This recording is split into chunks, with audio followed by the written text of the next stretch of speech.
नम्रता आली पाहिजे. पण नम्रता नावाची अशी गोष्ट आहे, नम्रता नम्रता म्हणजे माणसाला वागण्याची वृत्ती. नम्रता नावाची अशी गोष्ट आहे ती सहसा कोणाकडे येत नाही. नम्रता कोणाकडे येते? ज्याच्या अंतःकरणाचा अहंकार जातो ना, अहंकार, त्याच्याकडे नम्रता येते. हे महाराज म्हणतात, ज्यानं संसारामध्ये परमार्थामध्ये अहंकार धरून घेतला, अहंकार आला आणि तुका म्हणे वाया गेला.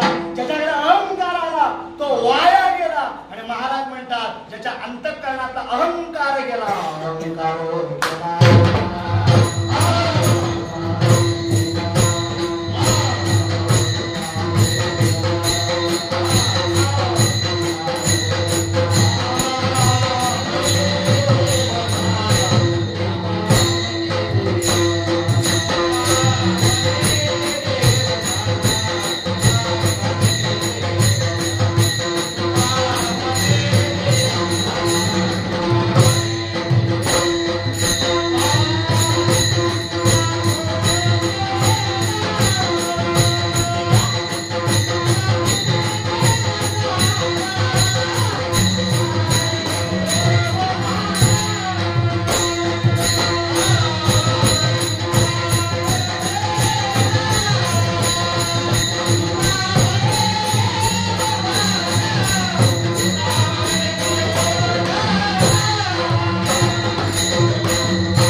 वाईट गोष्टीपासून अलिप्त राहणं त्याला वैराग्य म्हणा. या दोन गोष्टी ज्याच्याकडे आल्या तो भक्तीच्या यादीत यायला लागला. तुकाराम महाराजांचा अहंकार जातोय म्हणजे नम्रता येते, वैराग्य येतोय म्हणजे त्याच्याकडे भक्ती व्हायला लागते. आणि ज्याच्याकडे ही भक्ती येते ब्रह्मसुखाची प्राप्ती या अहंकाराची भक्तीचे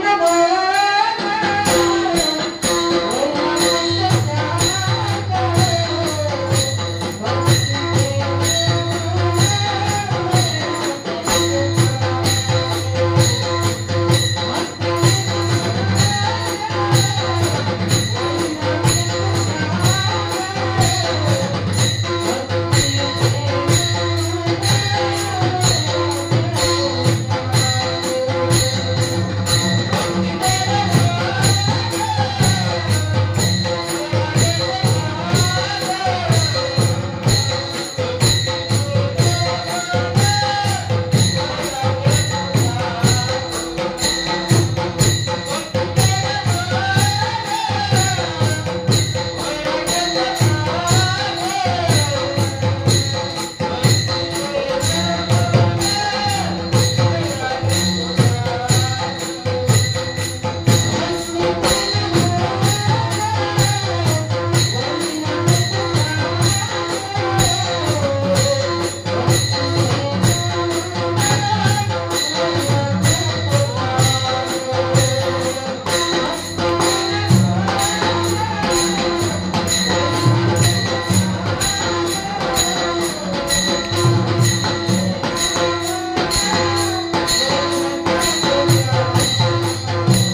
भक्ती असणाऱ्या माणसाकडं सगळ्या 2 गुण पहिले असायला पाहिजे. त्यातला पहिला गुण म्हणजे काय तर भक्ती ते नमन.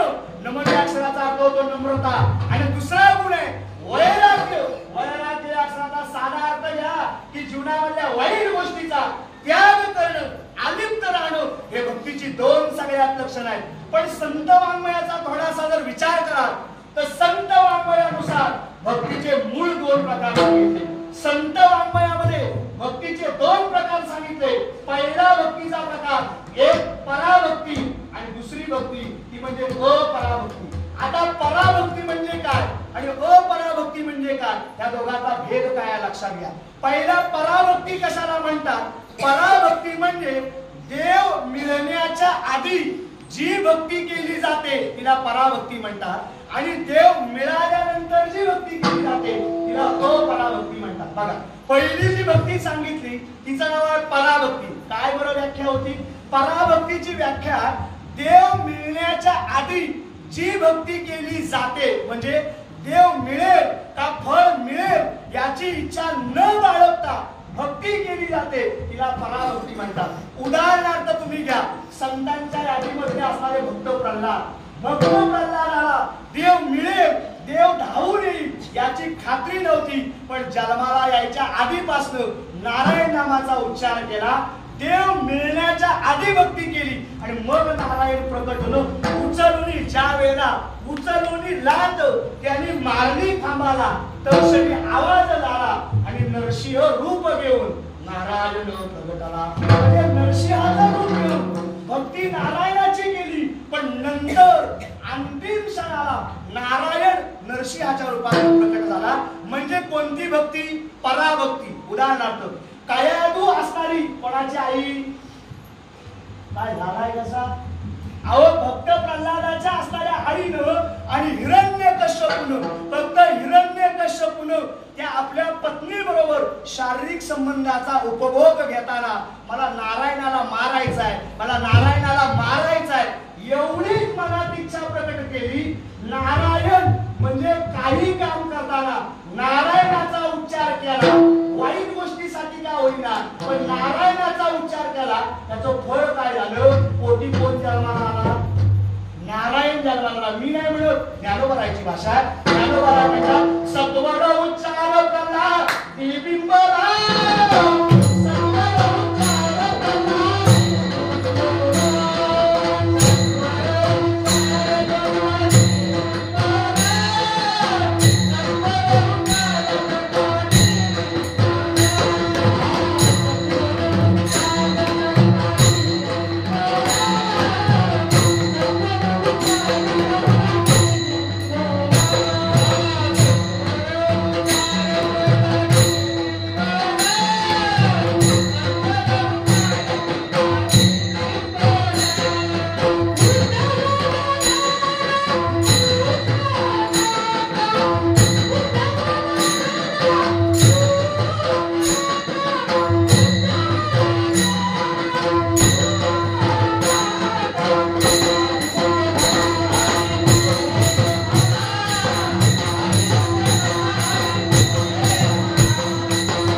उदाहरणार्थ संत नामदेवरायांचं तुम्ही उदाहरण घ्या. नामदेवाच्या हातानं भगवान परमात्मा विठेवरचा मालक जेवत होता. नामदेवाच्या हातानं भगवान परमात्मा विठेवरचा खाली उतरत होता आणि नामदेवाच्या हातानं भगवान परमात्मा दूध सुद्धा पियत होता.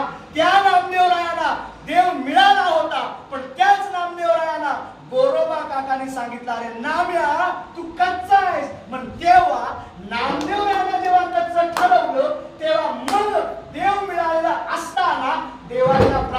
मिळण्यासाठी, देव कळण्यासाठी मग भक्ती केली, तिचं नाव आहे अपराभक्ती. म्हणजे देव मिळाल्यावर जी भक्ती केली जाते तिला अपराभक्ती म्हणतात. आणि भक्ती करणाऱ्या माणसाची तुकाराम महाराज दोन लक्षणं सांगतात. एक, पहिली गोष्ट म्हणजे त्याच्याकडे नम्रता, दुसरी गोष्ट त्याच्याकडे वैराग्य असलं पाहिजे. आणि महाराज म्हणतात त्याला आणखीन एक गोष्टीची जाणीव झाली पाहिजे.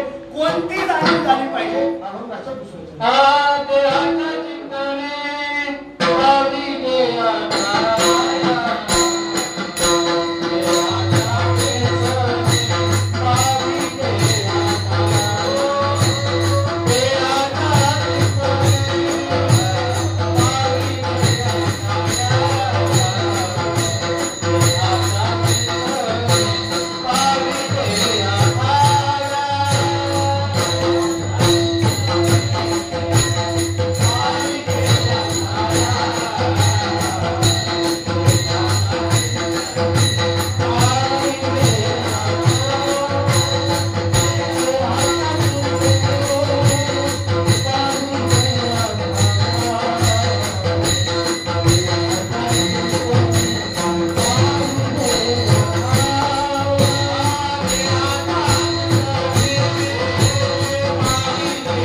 म्हणजे काही लोक देहानं भक्ती करतात, काही लोक मनानं भक्ती करतात. उदाहरणार्थ आपण देहानं पंढरपुरात असताना सुद्धा मनानं संसारामध्ये असणं याला आपली मनाची भक्ती किंवा देहाची भक्ती म्हणू शकत नाही.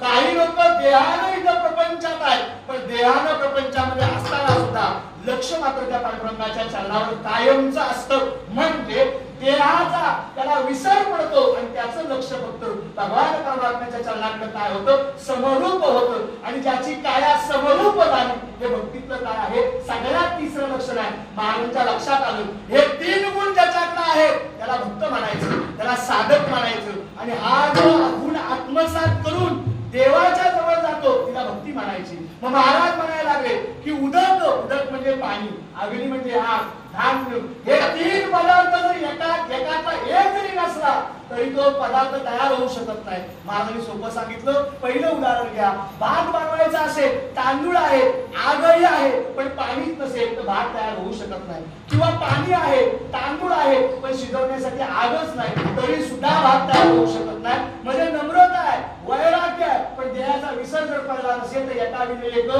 कामा नाही. किंवा ज्याच्याकडे देहाचा विसर पडलाय त्याच्याकडे असताना कोणता आहे? वैराग्य आहे, पण नम्रता नावाचा गुणच नसेल तरी सुद्धा तो भक्तीच्या यादीमध्ये काय केला जात नाही, गमला जात नाही. महाराज म्हणतात सगळं भक्तीचं आम्हाला कळालं, पण खरी भक्ती म्हणजे काय? अरे खरी भक्ती एकच आहे, त्या देवाचं मनापासून काय करत राहणं, नामस्मरण करत राहणं. तुकाराम महाराज देवाच्या बाबतीतल्या नामाचा विचार सांगू नका. का बरोबर का सांगू नका? या जगामध्ये 33 कोटी लोकांनी लोक देवाची पूजा करतात. 33 कोटी मला वाटतं 11 प्रकारच्या देवांची पूजा करतात. 11 प्रकारच्या देवांची पूजा या जगातले लोक करतात. मग एवढे जर देव असतील तर आम्ही कुठल्या देवाचं नाव घ्यायचं? तुकाराम महाराज म्हणतात सगळे देव त्याच्या पाया पडायला सकाळी पंढरपुरात जातात, त्या देवाचं तुम्ही नाव घ्या. अहो कुठल्या देवाचं? कोण असा देव आहे जगातला ज्याच्या पाया पडायला हे 33 कोटी देव लाईन लावून उभे राहतात? रंभादिकनासती किंवा वाळवंटापासून महाद्वारापर्यंत कोण उभे राहतात? अरे सुरवरांची मांदी उभी. सुरवर म्हणजे देव. हे सगळे देव हात जोडून उभे राहतात. कोणाच्या दर्शनाकरता राहतात? सगळे देव. जर त्याचं दर्शन घ्यायला जात असतील तर तुम्ही सुद्धा त्याचंच नाव घेतलं पाहिजे. नाव सांगा त्याचं, विठोबा.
वर्ण जर चांगलं असाल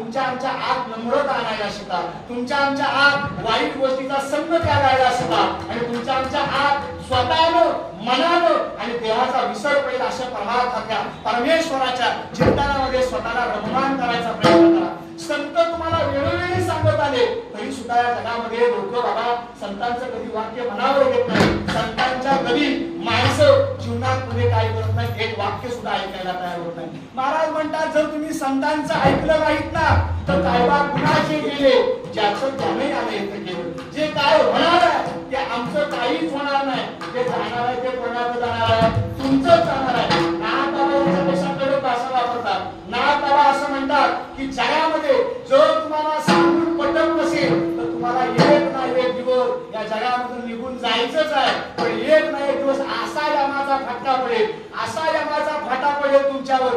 यमाचा फासा पडल्यावर असा माझ्या वाट्याला द्यावा नाही, तुझी कर्म जशी आहे तसं तुझ्या वाट्याला आहे. म्हणजे सांगणाऱ्यानं सांगितलं होतं पण तुम्ही जर नाही ऐकलत ना तर या जगामध्ये संतांचं काही सुद्धा जाणार नाही. संत तुम्हाला पटवून सांगतात ना बाबा ये जरी नाही आलं तरी दुसरा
सगळं तुझ्या जवळच आहे. फक्त तू शोधायला जिथं बाहेर जातोय ते बाहेर शोधायला जाण्यापेक्षा आतमध्ये शोधायचा प्रयत्न कर. महाराज म्हणतात कधी आलं तुका म्हणे मज कळले ते चांचणी बडबडीची वाणी अथवा सत्य या सगळ्या गोष्टी करत बसलो, पण जी गोष्ट नेमकी आचरणाची करायची होती ती परमात्मा ती राहून गेली. म्हणून जगामध्ये चांगलं आचरण करा, चांगली भक्ती करा.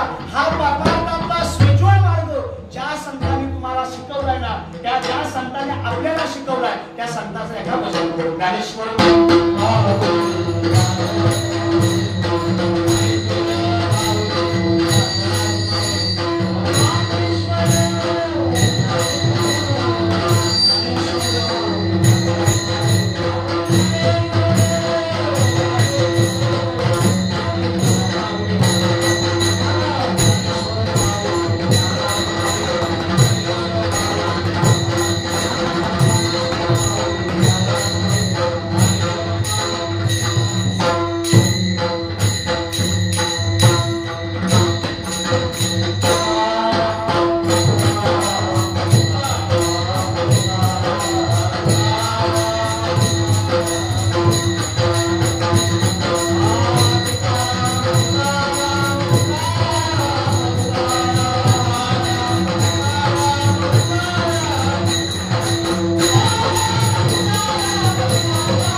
अथवा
समर्पित करण्याच्या पूर्वी कीर्तनाचे विनयकरी असतील त्यांच्या चरणावर वंदन करतो.